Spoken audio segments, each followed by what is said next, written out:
Sometimes I really do forget the fact that the one thing that's better than a day off is having 2 days off in a row. So, yeah, right now all I can say is happy Sunday, everybody. Yeah, it's Sunday. Arguably an awesome day of the weekend of itself. I mean, some people really do dread Sunday just because, for whatever reason, they may have to work today, or some people end up going to church today, which I hear you. Church can be on the boring side, but, I definitely used to think that as well. But as time went on, I really did start to enjoy it a lot more. Now I enjoy it now. I really do. Hair. Do I have a hair in my mouth? That's weird. I'm not going bald. It's like that old Seinfeld episode. She's bald. She's bald. That's actually a pretty decent Seinfeld episode. Seinfeld. Good series overall, but a horrible series finale. But, yeah, that is actually 100% true. The series finale of Seinfeld really was pretty bad. So, my goodness, it really is easy like Sunday morning, isn't it, ladies and gentlemen? So, yeah. Honestly, I think what I'm going to do is relax, enjoy a little me time, spend some time with the folks, and do one of the great fall American pastimes, or American fall pastimes. Tomato, tomato in this case.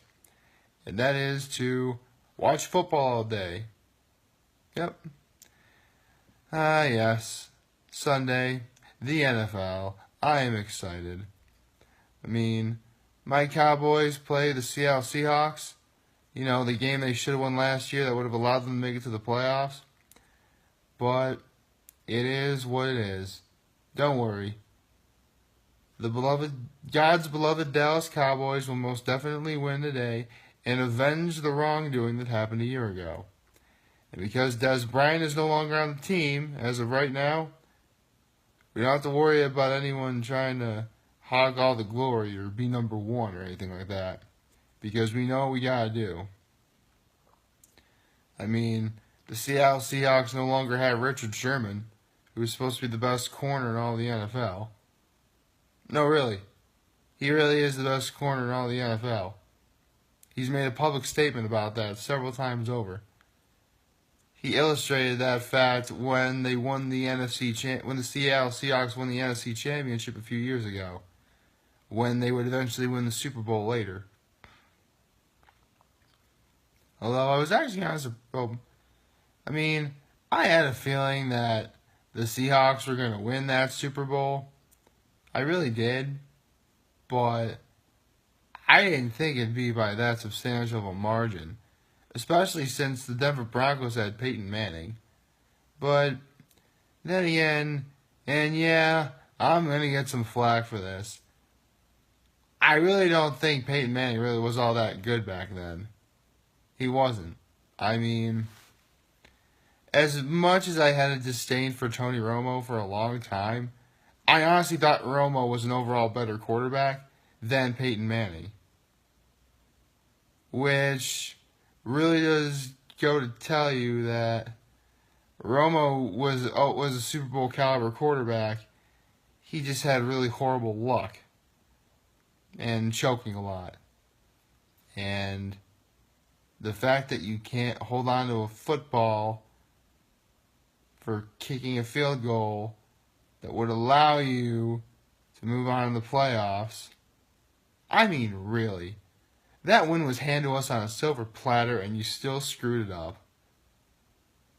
I mean, in a lot of ways, I guess I am sad that both Tony Romo and Jason Witten are no longer on the team.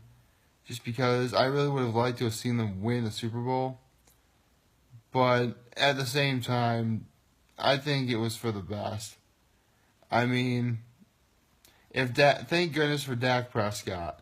If Dak Prescott was not there, you know, we wouldn't have the records we have now. I mean, yeah, last year we went 9-7, but there was just so much scrutiny involved with the season, whether or not Ezekiel Elliott was going to get suspended or not, which, by all accounts, he really shouldn't have. But that's just the NFL being not very smart in any way, shape, or form. So, yeah.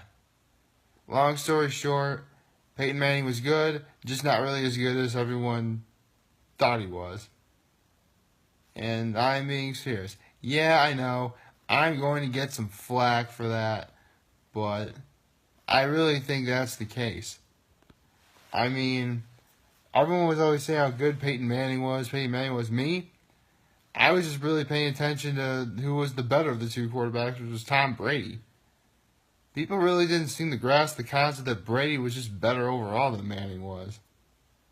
I knew Tom Brady was going to be good when the first Super Bowl he won, and he got Super Bowl, and he was the Super Bowl MVP, he was put in as a substitution at the last minute for the Super Bowl. At that point, I knew right away that every time the Patriots were going to go to the Super Bowl, at the time, because I never could have predicted the Super Bowl years and years and years later, that the Patriots are going to win. I mean, after Tom Brady won that first Super Bowl, up until Giants-Patriots round 1, which is actually considered to be the greatest Super Bowl of all time, that'd be Super Bowl 42, for those of you who don't remember the specific number it was. So yeah, Giants-Patriots round 1 was Super Bowl 42. Giants-Patriots round 2, Super Bowl 46. So, there you go. Yeah. But every Super Bowl that the Patriots were in that wasn't against the Giants or anyone from the NFC East, I knew that the Patriots were going to win. I just did. I mean, I said the other day that when I was at Gettysburg College, there was this place called the Attic. And I was there for Super Bowl 44, 45, 46, and 47. And every year I went to the Attic to watch the Super Bowl. Well, obviously I went there for the wings. Because, I mean, come on. What's watching football without having pizza and wings? All right, ladies and gentlemen? And all sorts of other party foods. Every year I went to the Attic to watch the Super Bowl. Every team I rooted for always won. So I rooted for the Saints, surprisingly, against Peyton Manning. But that was really more because, the Saints had already won. I mean, the Colts already won a Super Bowl.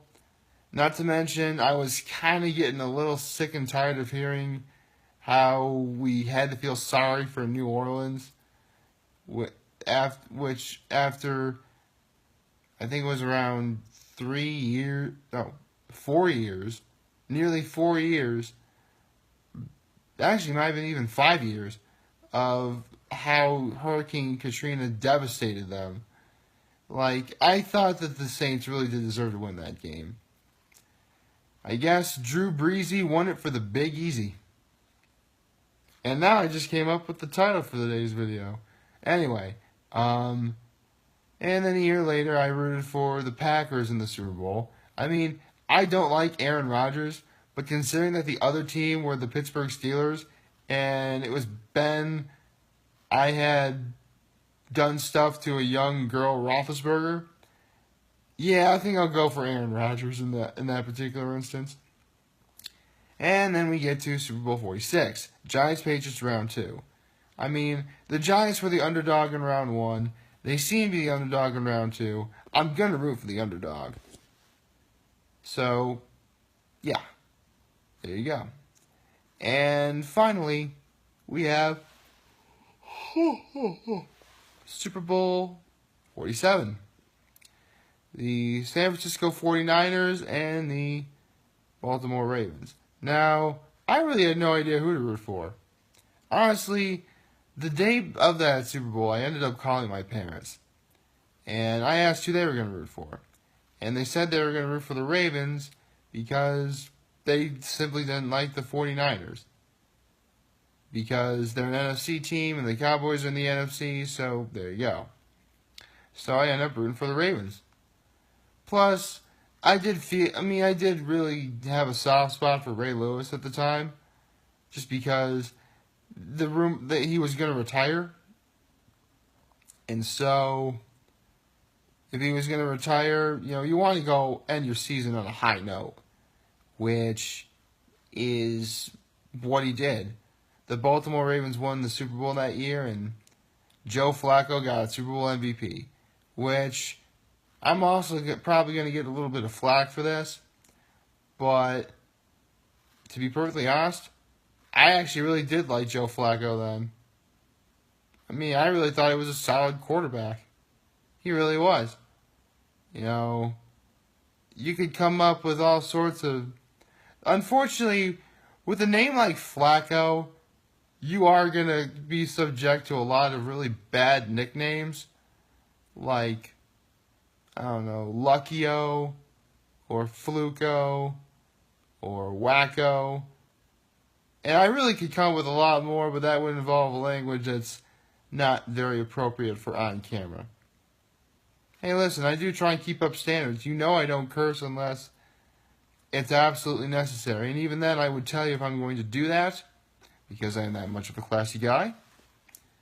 So, with that said, honestly, I think we keep forgetting the one nickname that Joe Flacco does deserve, which is Joe Super Bowl winning quarterbacko, or Super Bowl MVP quarterbacko.